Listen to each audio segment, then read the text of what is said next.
Hey everybody, and welcome to today's edition of Tech Bytes. On today's edition of Tech Bytes, I will be kind of picking up from where I left off last week. Last week I sent out a video about 3 trends that are changing education. If you didn't have a chance to watch that video, I'm going to pop a link up above my head so you can click on that and watch that edition before you watch this one if you'd like to. I am also going to be trying something a little bit different today with my video production. I'm learning a new skill and I wanted to be able to put some good content in front of you today, so I'm going to be doing a little bit of a split screen here in just a minute. And like I said, it's a new skill, so if it seems a little bit wonky, it's because I'm learning as I go, which leads me into the conversation that I'd like for us to have today, and that is about skills. Skills that our students need to learn in order to be able to be successful once they leave Lincoln and move on to high school and beyond. And so we're going to be looking at one of the 3 trends that I talked about last week, and that is the trend of skill sets that are required in the workplace.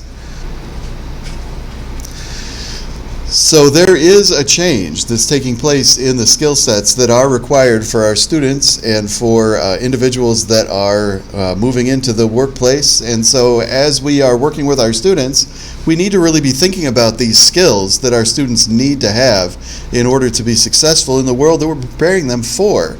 And like I said last week, it's a world that doesn't even exist at this point. It's a world that is ever changing, and so even as I record this video today on some skill sets, things may change between now and 3, 4, 5, 10 years from now. But I wanted to take some time to go through some of these skills that are being seen as relevant at this point. And so I'm going to break it down into 5 skill sets. These aren't necessarily 5 skills, but 5 sets of skills that we need to be preparing our students with. And so the first one is analytical thinking and innovation. The second one is active learning and learning strategies. Then we have complex problem solving, and then critical thinking and analysis, and finally creativity, originality, and initiative. So when it comes to analytical thinking and innovation, we need to really think about what that means. What that means is that our students need to have the ability to solve problems. Now, we need to look at the kinds of problems that our students are being asked to solve in order to really examine how we can prepare students to solve problems. And so the type of problem that our students are going to be faced with as they continue their education and they move out into the working world are what are called ill-defined problems. Now, what is an ill-defined problem, you might ask? An ill-defined problem is one that does not have a clear set of goals, a clear solution path, or even an expected solution. This is different from the kinds of problems that we tend to have our students work through on a regular basis. Now, in our classrooms, we usually set our students up to solve problems that are defined. So they are problems that we know, or at least we expect, what the answer to the problem is. So we give them a problem, and we kind of have an idea at the onset of what the solution or what several possible solutions might be for that problem. The difference, though, with what our students will be facing moving forward is that the problems are not as well defined as the problems we give them in class. And so an example of an ill-defined problem would be overpopulation. Overpopulation is not a problem that has a solution. It's not a problem that has a defined set of goals. And so it's something that students will have to be creative in terms of coming up with possible solutions and things for solving that problem. So our well-defined problems that we're used to giving our students, things like word problems in math or even projects that they work on, those are defined populations, but we are defined problems, and so we need to be looking at ways that we can create ill-defined problems for our students to solve. The second set of skills we can define those as active learning and learning strategies. So understanding the implications of new information for both current and future problem solving. Active learners are able to assimilate new information into existing knowledge and challenge current thought based on the new information.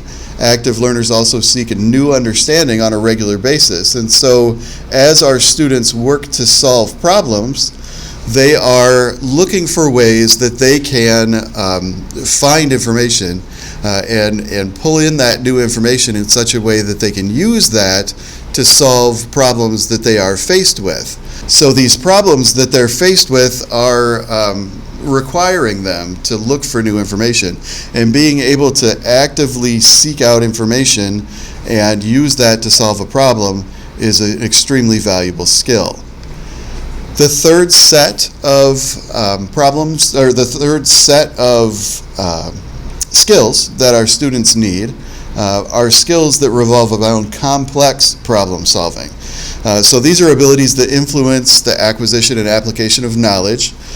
Complex problem solving works alongside active learning because the problem solvers are able to recognize when the current knowledge that they have is not sufficient and seek out new information in order to solve a given problem. So this is the students seeking information. Now this is not us giving them the information in order to solve the problem.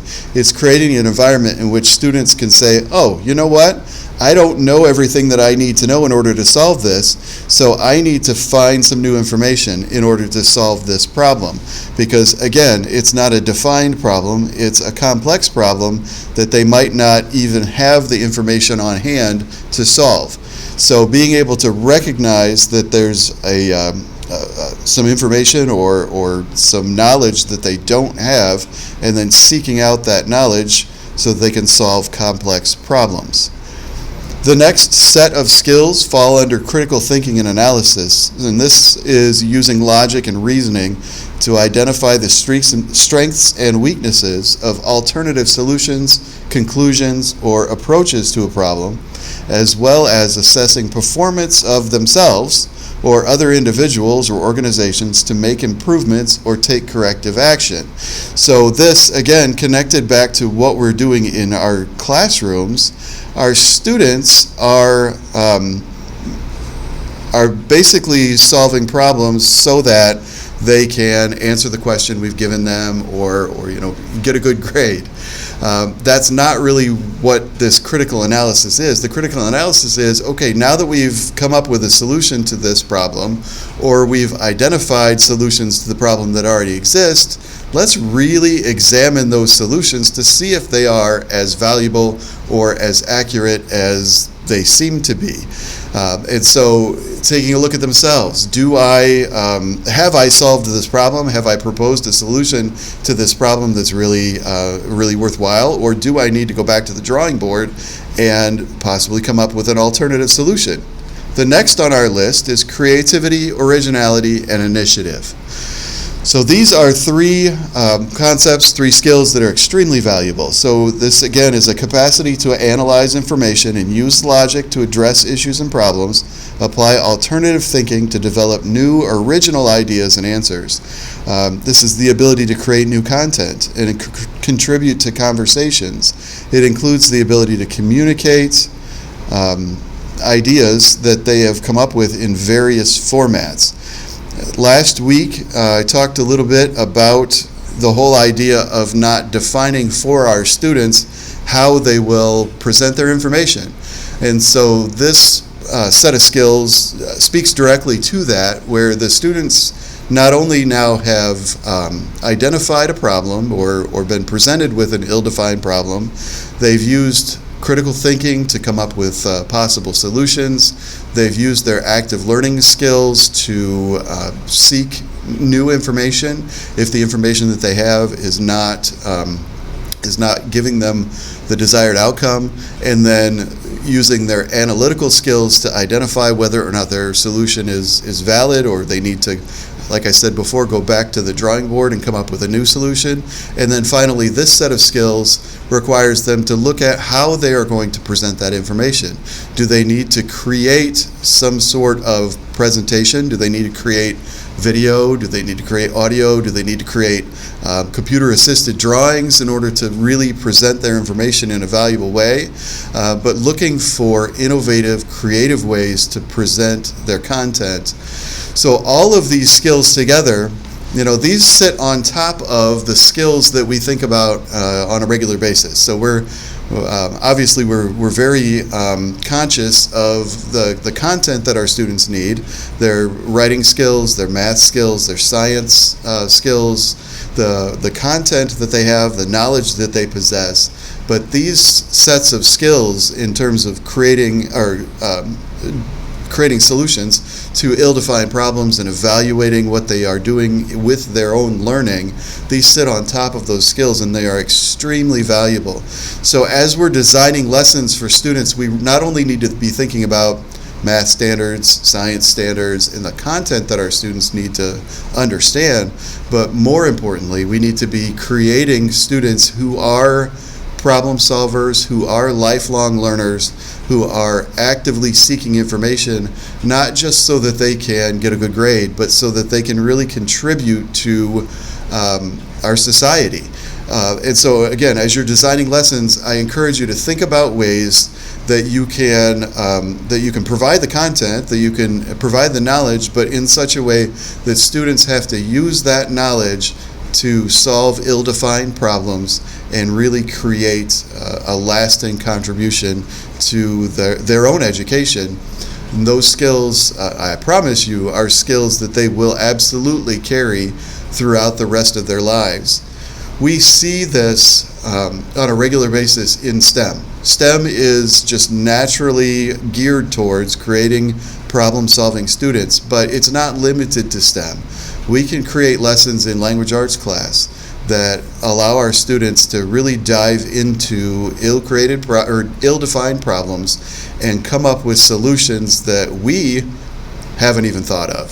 So as you are designing lessons, keep these things in mind, and as always, if you would like to have some assistance with designing these types of lessons, please reach out to me and we can talk about ways to incorporate these skills into existing lessons you have or new lessons that you would like to create for our students. Thank you, as always, for tuning in to Tech Bites. I look forward to working with you this week. Have a great week.